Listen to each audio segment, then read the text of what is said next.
ሰላም ለእናንተ ይሁን። ይህ ከኢግልስ ማውንቴን ኢንተርናሽናል ጎስፔል ሚኒስትሪ የሚዲያ አገልግሎት የሚተላለፍላችሁ የሚዲያ አገልግሎታችን ነው። እንግዲህ ባለፈው ጊዜ የጀመርነውን መለኮታዊ ልውውጥ ዲቫይን ኤክስቼንጅ የሚለውን ክፍል 4 ትምህርትን ይዘን ወደ እናንተ ቀርበናል።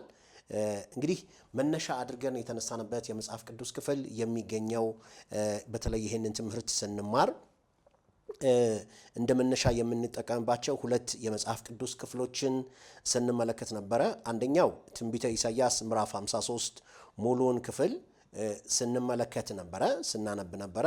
ልክ ዛሬም ደግሞ እንደዛ እናደርጋለን። አንድ ከብሉይ ኪዳን መጽሐፍ ወይ ደግሞ ከትንቢተ ኢሳይያስ ምዕራፍ 53ን እናነብና በመቀጠል ደግሞ ከአዲስ ኪዳን ደግሞ ለዚህ ትምህርታችን መሰረት ይሆነናል ብለን የመረጥነውን ሁለተኛ ቆሮንቶስ ምዕራፍ 5 ቁጥር 21ን የምንመለከት ይሆናል። በጌታ ስም አነባለሁኝ። ማነቡ የመጽሐፍ ቅዱስ ክፍል የሚገኘው ትንቢተ ኢሳይያስ ምዕራፍ 53 ከቁጥር 1 ጀምሮ ያለውን ቃል አነባለሁ። እንደዚህ ይላል። የሰማነውን ነገር ማን አምኗል? የእግዚአብሔርስ ክንድ ለማን ተገልጧል? በፊቱ እንደ ቡቃያ ከደረቅም መሬት እንደ ሥር አድጓል። መልክና ውበት የለውም፣ ባየነውም ጊዜ እንወደው ዘንድ ደምግባት የለውም። የተናቀ ከሰውም የተጠላ የሕመም ሰው ደዌንም የሚያቅ ነው። ሰው ፊቱን እንደሚሰውርበት የተናቀ ነው፣ እኛም አላከበር ነው። በእውነት ደዌያችንን ተቀበለ፣ ሕመማችንን ተሸክሟል። እኛ ግን እንደተመታ በእግዚአብሔርም እንደተቀሰፈ እንደተቸገረም ቆጠር ነው። እርሱ ግን ስለ መተላለፋችን ቆሰለ፣ ስለ በደላችንም ደቀቀ።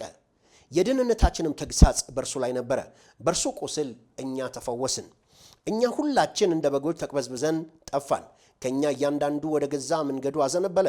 እግዚአብሔርም የሁላችንን በደል በእርሱ ላይ አኖረ። ተጨነቀ ተሰቃየም፣ አፉንም አልከፈተም። ለመታረድ እንደሚነዳ ጠቦት በሸላቶቹም ፊት ዝም እንደሚል እንደ በግ እንዲሁ አፉን አልከፈተም። በማስጨነቅና በፍርድ ተወሰደ። ስለ ሕዝቤ ኃጢአት ተመትቶ ከሕያዋን ምድር እንደተወገደ ከትውልዱ ማን አስተዋለ?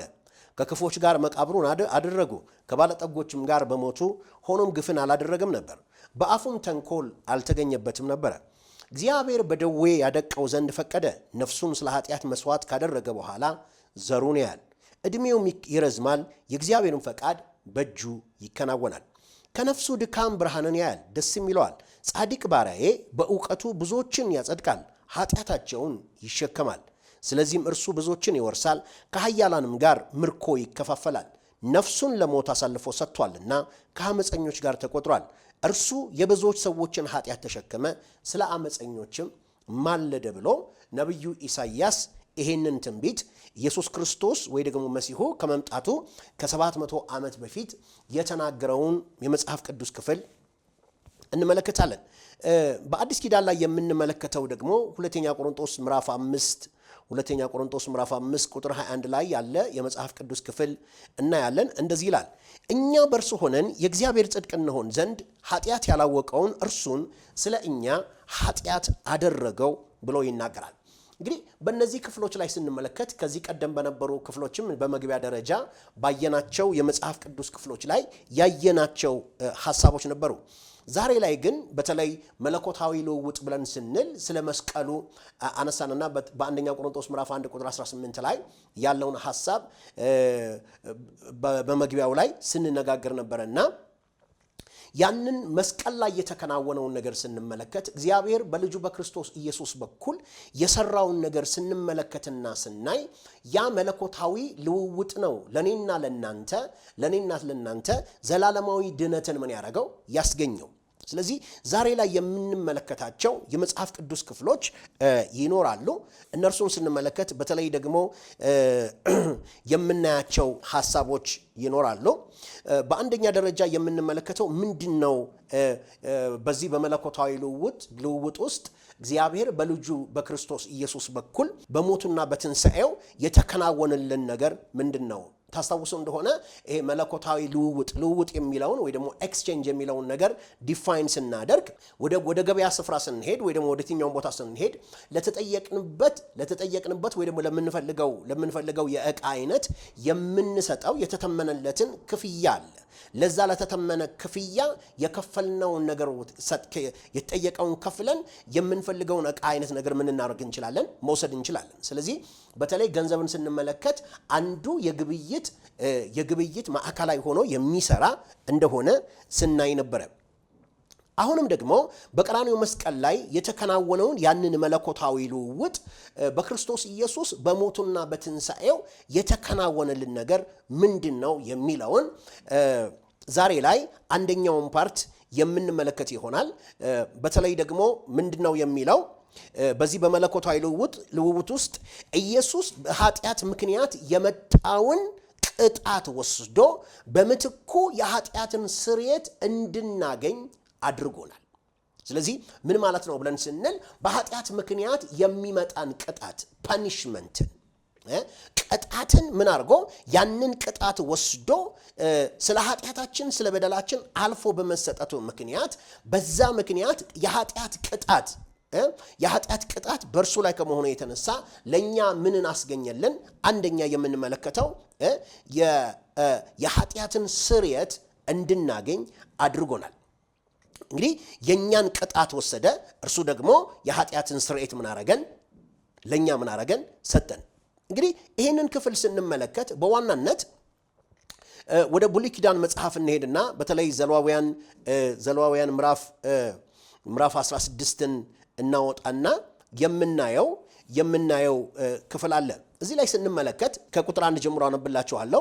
በእግዚአብሔር ፊት የቀረቡና የሞቱ ሁለት የአሮን ልጆች ከሞቱ በኋላ እግዚአብሔር ሙሴን ተናገረው። እግዚአብሔር ሙሴን አለው፣ እኔ በስርየቱ መክደኛ ላይ በደመና ውስጥ እታያለሁና እንዳይሞቱ በመጋረጃው በታቦቱ ላይ ወዳለው ወደ ስርየቱ መክደኛ ወደ ተቀደሰው ስፍራ ሁል ጊዜ እንዳይገባ ለወንድምህ ለአሮን ምን በለው ንገረው። እንዲህም አሮን ለኃጢአት መስዋዕት ወይፈን ለሚቃጠል መስዋዕትም አውራ በግ ይዞ ወደ ተቀደሰው ስፍራ ይግባ። የተቀደሰውን የበፍታ ቀሚስ ይልበስ፣ የበፍታውም ሱሪ በገላው ላይ ይሁን። የበፍታውን መታጠቂያ ይታጠቅ፣ የበፍታውን መጠምጠሚያ ይጠምጥም። እነዚህ የተቀደሱ ልብሶች ናቸውና ገላውን በውሃ ምን ይበል ይታጠብ።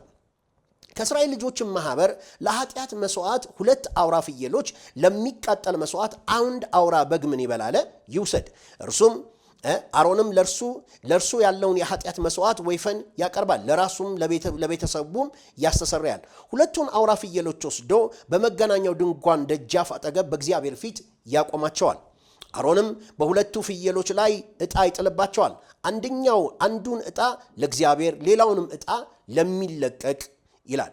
ቁጥር 9 ላይ አሮንም የእግዚአብሔር ዕጣ የሆነበትን ፍየል ያቀርብና ስለ ኃጢአት መስዋዕት ያደርገዋል። የመለቀቅ ዕጣ የሆነበት ፍየል ያስተሰርይበት ዘንድ ለመለቀቅም ወደ ምድረ በዳ ይሰደው ዘንድ በሕይወት በእግዚአብሔር ፊት ምን ያደርገዋል? ያቆመዋል። አሮንም ስለ ራሱ ኃጢአት የሚሰዋ መስዋዕት ወደ ወይፈኑ ይቀርባል፣ ለራሱና ለቤተሰቡም ያስተሰርያል። ስለ ኃጢአትም የእርሱን መስዋዕት ወይፈኑን ምን ያደርጋል? ያርዳል። በእግዚአብሔር ፊት ካለው መሰዊያ ላይ የእሳት ፍም አምጥቶ ጥናውን ይሞላና ከተወቀጠውም ከጣፋጭ ዕጣን እጁን ሙሉ ይወስዳል፣ ወደ መጋረጃውም ውስጥ ያመጣዋል። እንዳይሞትም የጢሱ ደመና በምስክሩ ላይ ያለውን መክደኛ ይሸፍን ዘንድ በእግዚአብሔር ፊት ዕጣኑን በእሳት ያደርጋል ብሎ ይናገራል። ከወይፈኑም ደም ወስዶ በስርየቱ መክደኛ ላይ ወደ ምስራቅ በጣቱ ይረጫል። ከደሙም በመክደኛው ፊት በጣቱ በ7 ጊዜ ምን ያደርጋል? ይረጫል ብሎ ይነግረናል። እንግዲህ በዚህ ክፍል ውስጥ የምንመለከተው ነገር ምንድን ነው ብለን ስንል በዛን ወቅትና በዛን ጊዜ ሊቀ ካህን እንዲሆን የተመረጠው ወይ ደግሞ አሮንን ስንመለከት አሮን ለእርሱና ለቤተሰቡ የሚሆን ለማስተሰሪያ የሚሆን ወይፈንን እንዲያቀርብ እግዚአብሔር በሙሴ በኩል ያንን መልእክት ያንን ሪቪሌሽን ምን አደረገ? ሰጠ። ስለዚህ ምንድነው ብለን ስንል ሊቀ ካህኑ ለእርሱና ለቤተሰቡ የሚሆነውን የቀረበውን ለማስተሰሪያ ኃጢአትን ለማስተሰሪያ የሚሆነውን ፍየል ካቀረበ በኋላ አንድ ነገር ያደርጋል። ያንን ስለሱና ስለ ቤተሰቡ የቀረበው ፍየል ላይ የነሱ ኃጢአት ወይ የነሱ በደል በዛ ፍየል ላይ ምን ይደረግና ይሆንና በዛ ወይፈን ላይ ይደረግና ለሚቃጠል መስዋዕት ምን ያደርጋል? ይቀርባል። ልክ እንደዚህ ሁሉ ደግሞ ምንድነው ያለው? 2 አውራ ፍየሎችን ወስዶ በመገናኛው ድንኳን ደጃፍ በእግዚአብሔር አጠገብ በእግዚአብሔር ፊት ምን ያደርጋቸዋል? ያቆማቸዋል። ስለዚህ ምን አለ? 2ቱን አውራ ፍየሎች ወስዶ በመገናኛው ድንኳን ደጃፍ አጠገብ በእግዚአብሔር ፊት ምን ያደርጋቸዋል? ያቆማቸዋል። አሮንም በ2ቱ ፍየሎች ላይ ዕጣ ይጥልባቸዋል፣ አንዱን ለእግዚአብሔር ሌላውንም ዕጣ ለሚለቀቅ ብሎ ይናገራል። እንግዲህ በብሉይ ኪዳን ስርዓት ላይ ስንመለከት በብሉይ ኪዳን ስርዓቱ ስንመለከት አንዱ ያየነው ነገር ምንድነው ብለን ስንመለከት እግዚአብሔር ሕግንም እንዲሁም ደግሞ መስዋዕትን ብለን የምንለውን መስዋዕትን ኢኳሊ ምን አድርጓቸዋል? ሰጥቷቸዋል። እንግዲህ በደል በሚሰሩበት ሰዓት ኃጢአት በሚያደርጉበት ሰዓት በሚተላለፉበት ሰዓት ላይ ወደ እግዚአብሔር ወደ መገናኛው ድንኳን ይዘውት የሚቀርቡት ለኃጢአት መስዋዕት የሚሆን መስዋዕትን ይዘው ምን ያደርጋሉ? ያቀርባሉ። ልክ አሁን እዚህ ጋር ስንመለከት በተለይ ደግሞ ይሄ የስርየት በዓል ብለን የምንለው ዮም ኩፐር የእስራኤል ልጆች ያንን በሚያከብሩበት ጊዜ ምንድነው የሚደረገው? ሊቀ ካህኑ እነዚህ ሁለት ፍየሎችን ምን ያደርጋል? ያቀርብና እነዚህ ሁለት ፍየሎችን ያቀርብና ዕጣ ተጣጥሎበት ዕጣ ለእግዚአብሔር በሆነው ላይ እና በዛኛው ወይ ደግሞ ለመሰደድ ወይ ደግሞ ወደ ምድረ በዳ ጭው ወዳለ ምድረ በዳ የሚለቀቀው ፍየል ዕጣ ምን ያደርጋል? ይጣጣላል። ስለዚህ ዕጣ ይጣጣልና ሊቀ ካህኑ ምን ያደርጋል? እጁን በፍየሉ ላይ ይጭንና የሕዝቡን ኃጢአት ሁሉ ወደየት ያደርጋል? ወደዛ ፍየል ምን ያደርጋል? ወደሚለቀቀውና ወደሚሰደደው ፍየል ላይ ያደርግና የሕዝቡን ኃጢአት ወይ ደግሞ የሕዝቡን በደል የሕዝቡን መተላለፍ ወደዛ ፍየል ላይ ምን ያደርጋል? ትራንስፈር ይደረግና ልክ ያንን እንትን ካለ በኋላ ፍየሉ ሊመለስበት ወደማይችልበት ወደ ምድረ በዳ ፊትማን ብለን የምንለው ወደ ምድረ በዳ ጭው ወዳለ ምድረ በዳ ምን ያደረጋል? ይወሰድና ምን ያደርጋል? ይጣላል። ስለዚህ ያ ፍየል በተለይ አንዳንድ ጽሑፎችን ስንመለከት ያ ፍየል ቀንዱ ላይ ቀይ ፈትል ምን ያደርግበታል? ይታሰራል። ለምንድን ነው ብለን ስንል ምናልባት እንኳን በሆነ ምክንያት ቢመለስ ያ ፍየል ለኃጢአት መስዋዕት ጭው ወዳለ ምድረ በዳ የተላከ እንደሆነ ሲምፕሊ ሪኮግናይዝ እንዲደረግ የሚያደርግ ነው። ነገር ግን ብዙ ጊዜ ምንድነው ብለን ስንመለከት ከበረሃው የተነሳ ከሐሩሩ የተነሳ በረሃብና በእጦት በጥማት ምክንያት ያ ፍየል አውሬም በልቶት ሊሆን ይችላል። በዛ በምድረ በዳ ምን ያደርጋል? ይሞታል። ያ የሚያሳየው ምንድነው ብለን ስንል ምትክ ሆኖ የቀረበው ያ መስዋዕት ከሕዝቡ መካከል ኃጢአታቸውንና በደላቸውን ወስዶ ሊመለስ ወደማይችልበትና በኃጢአታቸው ምክንያት ወደሚቀጣበት ወደሚሞትበት ቦታ መሄዱን ምን የሚያደርግ ነው? የሚያመለክት እንደሆነ ምን እናያለን። እንግዲህ የዕብራዊ መጽሐፍ ስታነቡ የፍየሎችና የኮርማዎች ደም ኃጢአትን ማስተሰረይ እንደማይችል መጽሐፋችን ምን ያደርገናል? ይነግረናል። ለምንድን ነው ብለን ስንል ለሰው ነፍስ የፍየሎችና የኮርማዎች ደም ወይ ደግሞ የእንስሳ ደም ለሰው ነፍስ የሚመጥን አይነት ቫልዩ የላቸውም። ግን በጥላነቱ ያሳየ የነበረው ነገር ምንድነው ብለን ስንል መሲሁ በሚመጣበት ጊዜ ስለ በደለኞችና ስለ ኃጢአተኞች ታልፎ እንደሚሰጥና በእርሱ ሞትና ትንሣኤ አማካኝነት የሰው ልጆች በእግዚአብሔር የተዘጋጀውን ድህነት በእግዚአብሔር የተዘጋጀውን ይህንን ታላቅ የሆነን ማዳንና መታደግን ሊቀበሉበት የሚችሉበትን በጥላው አመልካች ሆኖ እንዳለ የዕብራዊ መጽሐፊ ምን ያደርገናል? ያሳየናል። በተለይ ደግሞ የማቴዎስ ወንጌል ምዕራፍ 26ን እናወጣና ስለ ጌታችን ስለ ኢየሱስ ክርስቶስ እናነባለን። ማቴዎስ ወንጌል ምዕራፍ 26 ቁጥር 28 ላይ ምን ይላል? ስለ ብዙዎች ለኃጢአት ይቅርታ የሚፈስ የአዲስ ኪዳን ምኔ ነው አለ? ደሜ ነው። ምን አለ? ስለ ብዙዎች ኃጢአት የሚፈስ የአዲስ ኪዳን ምኔ ነው? ደሜ ነው። ስለዚህ ኢየሱስ የኛ ምትክ ሆኖ ኢየሱስ ስለ ኃጢአተኞችና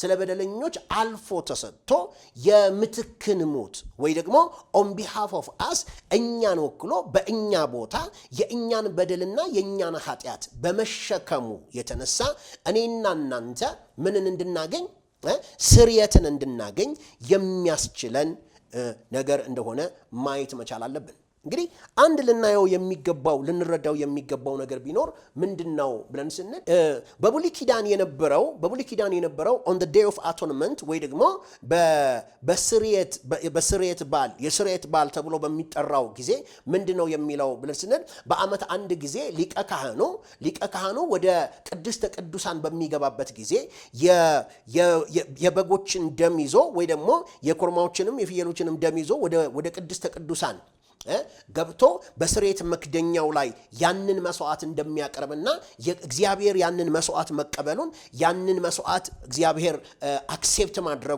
አክሴፕት ማድረጉና ሊቀ ካህኑ ከዛ ከመገናኛው ድንኳን በሚወጣበት ጊዜ የእስራኤል ሕዝብ ሁሉ በድንኳኑ ዙሪያ ተሰብስበው ያለ በሙሉ በዛን ወቅት እግዚአብሔር መስዋዕታቸውን እንደተቀበለ እግዚአብሔር የቀረበውን መስዋዕት አክሴፕት እንዳደረገና እንደተቀበለ ስለዚህ ከዛ መስዋዕት የተነሳ እግዚአብሔር ላዘጋጀው ለየትኛውም አይነት ብሌሲንግ ኳሊፋይድ መሆናቸውን ምን የሚያደርጉበት የሚያውቁበት ነገር እንደሆነ እናያለን። ነገር ግን ልብ ብለን ስንመለከት የዕብራዊው ጸሐፊ እንደሚገልጥልንና እንደሚያሳየን የበጎችና የኮርማዎች የፍየሎች ደም ኃጢአትን ማስተሰረይ ምን አይችልም ነበር። ነገር ግን ምን ያደርግ ነበር ብለን ስንል ኃጢአትን ይከድን ነበር። on the day of atonement ብለን ስንል to cover ነው ማለት ነው ይሸፍን ነበር እንጂ ያስተሰርይ አልነበረም። ማስተሰረይ ማለት ነው ብለን ስንል በፎርጊቭነስ እና በኃጢአት ይቅርታና በስርየት መካከል ያለው ልዩነት ምንድነው ብለን ስንል አንዱ ልናየው የሚገባው ነገር ምንድነው? ቅድም እንደነገርኳችሁ በብሉይ ኪዳን የፍየሎችና የኮርማዎች ደም ኃጢአትን ምን ያደርግ ነበር? ይሸፍን ነበር እንጂ አያስተሰርይም ነበር። ያ ማለት ነው on behalf of ስለ እነርሱ ደሙ ይታያል። የበጎችና የፍየሎች የኮርማዎች ደም ይታያል እንጂ ሊትራሊ ኃጢአት ብለን የምንለውን ነገር ግን ምን ሊያደርገው አይችልም? ሊያስተሰርይ አይችልም።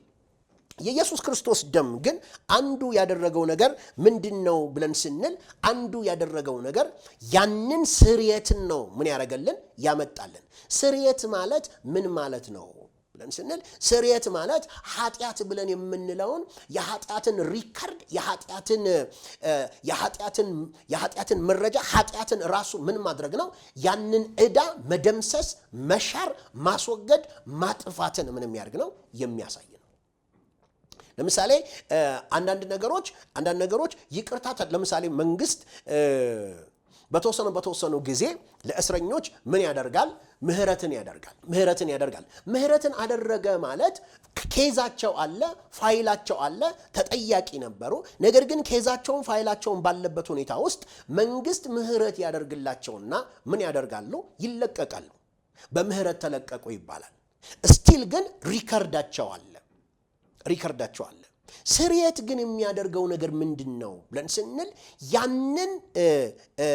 ያንን ሪከርድ ብለን የምንለውን አይነት ነገር ቶታሊ ምን የሚያደርግ ነው? የሚሽርና የሚያስወግድ ነው። በሌላ አባባል ኃጢአትን ቶታሊ የኃጢአትን ህልውና የኃጢአትን መረጃ ምን የሚያደርግ ነው? የሚያጠፋ ነው። ከዚህ ቀደም በነበረው ትምህርታችን ላይ አንድ ሐሳብ አንስቼ ነበረ። ያነሳሁት ነገር ለምንድነው? ለምሳሌ ኮምፒውተር የምትጠቀሙ ሰዎች አንድ የምታዩት ነገር አለ። ለምሳሌ አንድን ፋይል ከኮምፒውተራችሁ ላይ ዲሊት ስታደርጉ ዲሊት ያደረጋችሁት የሰረዛችሁት ፋይል ምንድነው የሚያደርገው? ቀጥታ ሄዶ ወዴት ይቀመጣል? ወደ ሪሳይክል ቢን ውስጥ ምን ያደርጋል? ይቀመጣል። ያ ሪሳይክል ቢን ውስጥ የተቀመጠው ፋይል ምናልባት አንድ ቀን ትፈልጉት ይሆናል ብለው ሰዎች ክሬኤት ያደረጉት ነው። ምናልባት ብትፈልጉት የሚያስፈልጋችሁ ቢሆን በተወሰነ አይነት ጊዜ ውስጥ ምን ያደርግልህ? ይቀመጣል። እና ያ የተቀመጠውን ከእንደገና ሪስቶር አድርግ ብላችሁ ስትሉት ሪስቶር አድርገው መልሰው ወደ ነበረበት ቦታው መልሰው ብላችሁ ስትሉት ያንን ሲስተሙ ምን ያደርገዋል? ሪስቶር ያደርግላችኋል። ነገር ግን እግዚአብሔርን ግን ስንመለከተው በክርስቶስ ኢየሱስ ሥራ አንድ ያደረገው ነገር ምንድነው ብለን ስንል ለኃጢአት ሪሳይክል ቢን አላዘጋጀም። ኃጢአት መታሰቢያ እንዲኖረው ኃጢአት እንዲታሰብ የሚያስችል ነገር ምን አላስቀመጠም። ከዛ ይልቅ የክርስቶስ ኢየሱስ ደም ኃጢአት መታሰቢያ እንዳይኖረው ኃጢአት ምን እንዲል ህልውና እንዳይኖረው ነው ያደረገው። ስለዚህ ምን አለን? ኢየሱስ ክርስቶስ የኛን ቅጣት ወስዶ ለኔና ለናንተ የኃጢአትን ስርየትን ምን አደረገን? አስገኘልን። ኦኬ፣ ሁለት ነገር እንድትመለከቱ እፈልጋለሁ። የመጀመሪያው ነገር ምንድነው ብለን ስንል በሪሚሽን ኦፍ ሲን በኃጢአት ስርየት መካከልና በኃጢአት ይቅርታ መካከል ያለው ነገር ምንድነው ልዩነቱ?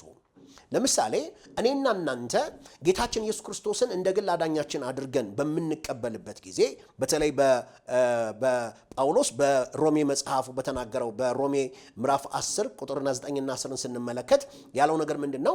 ኢየሱስ ክርስቶስ ጌታ እንደሆነ በአፍህ ብትመሰክር እግዚአብሔር አምላክ ከሙታን እንዳስነሳው በልብ ብታምን ትድናለህ። ሰው በአፉ መስክሮ ይድናል፣ በልቡ አምኖ ይጸድቃልና ብሎ ይናገራል። ያ ማለት ምን ማለት ነው ብለን ስንል የኢየሱስ ክርስቶስ ጌትነትን በተቀበልንበትና ጌትነቱን ባወጅንበት ሰዓትና ጊዜ ላይ አውቶማቲካሊ በአዳም መውደቅ፣ በአዳም አለመታዘዝ፣ በአዳም ስህተት ምክንያት የመጣው ከውርስ የመጣው ኃጢአትና እኛም at the age of accountability ጀምሮ በተጠያቂነት እድሜ ላይ ጀምሮ ያደረግናቸው ነገሮች በሙሉ እነዛ ነገሮች ምን የሚያደርጉበት አውቶማቲካሊ በክርስቶስ ኢየሱስ ደም ምን የሚያደርጉበት የሚሻሩበትና የሚደመሰሱበት አይነት ሁኔታ። ስለዚህ ቶታሊ ምንድነው የምንሆነው? ያ ኃጢአት ያ በደል ይወገድና ይሻርና ምን እንሆናለን? እግዚአብሔር አዲስ የሆነን ህይወት መጀመር እንድንችል የሚያስችልን ፕላትፎርም ነው ምን የሚያደርገው? ክሬት የሚያደርገው። ስለዚህ በእግዚአብሔር ዘንድ ሬከርድ የለም፣ የኃጢአት ሬከርድ። ትላንትና እንደዚህ አድርገህ ነበረ፣ ምስራቅ ከምዕራብ እንደሚለያይ እንዲሁ ኃጢአታችንን ከኛ ራቀ ይላል መጽሐፍ ቅዱስ። ስለዚህ ኃጢአታችንን በክርስቶስ ኢየሱስ ሞት በኩል ምንድነው ያደረገው ብለን ስንል አንደኛ ለኃጢአት የሚሆን ቅጣት ወይ ደግሞ ኃጢአት ላመጣው ቅጣት፣ ኃጢአት ላመጣው ተጠያቂነት ኢየሱስ ክርስቶስ ስለኔና ስለ እናንተ አልፎ በመሰጠቱ ምክንያት የኃጢአት ቅጣት፣ የኃጢአት ፐኒሽመንት በክርስቶስ ኢየሱስ ላይ ምን ብሏል? ተከናውኗል። ስለዚህ ምን ማለት ነው?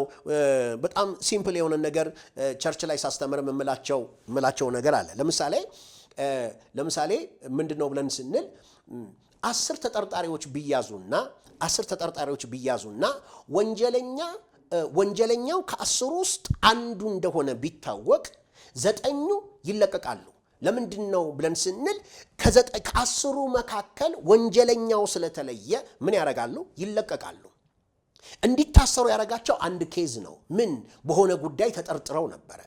በተጠረጠሩበት ነገር ግን ወንጀል የሰራው ስለታወቀ 10 ምን ያደርጋሉ? 9 ምን ያደርጋሉ? ይለቀቃሉ።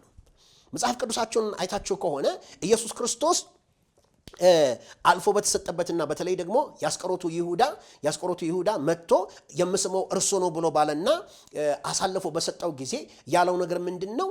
እኔን ያዙኝ እነርሱ ልቀቋቸው አለ። ስለዚህ ኢየሱስ ክርስቶስ በተያዘ ጊዜ እነሱንም አብረው ምን አላረጓቸውም? አልያዛቸውም። ለምንድነው ብለን ስንል ስለ ኃጢአታችን ምትክ ሆኖ ሊሰጥ የመጣው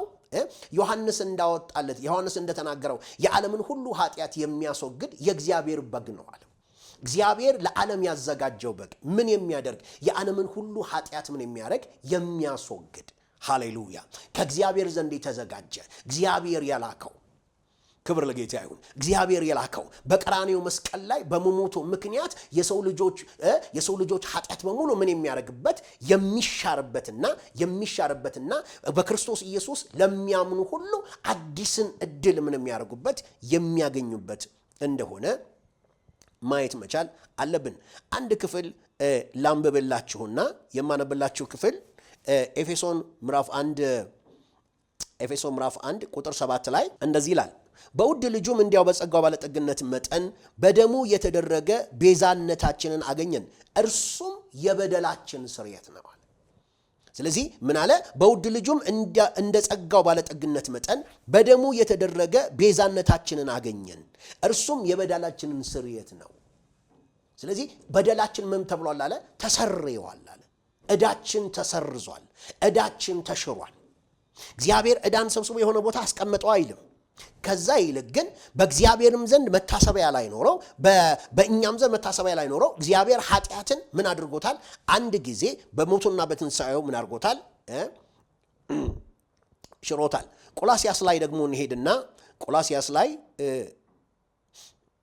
ቆላስያስ ምዕራፍ 1 ቁጥር 12 እና 13 ነው 13 እና 14 ላንብብላችሁ። እንደዚህ ይላል፣ እርሱም ከጨለማ ስልጣን አዳነን፣ ቤዛነቱንም እርሱንም የኃጢአትን ስርየት ወዳገኘንበት ወደ ፍቅሩ ልጅ መንግስት አፈለሰናል። ወገኖች ሆይ ምንድነው የሚለው? እርሱ ከጨለማ ስልጣን አዳነን። እኔና እናንተ በኃጢአት ምክንያት፣ በበደል ምክንያት፣ በአዳም መተላለፍ ምክንያት ለኃጢአት ታልፈን የተሰጠን፣ ለባርነት ታልፈን የተሰጠን፣ ለሞት ታልፈን የተሰጠን ነበር። ስለዚህ የራሳችን ፈቃድ አልነበረንም። ከዛ ይልቅ ግን በእኛ ላይ በመተላለፋችንና በኃጢአታችን ምክንያት በሰው ልጆች ላይ እንዲሰለጥንና እንዲገዛ የሰው ልጆች መተላለፍ በሕይወታቸው ላይ የጨለማውን ዓለም ገዢ በእነርሱ ላይ አለቃና የበላይ እንዲሆን አድርጎት ነበረ።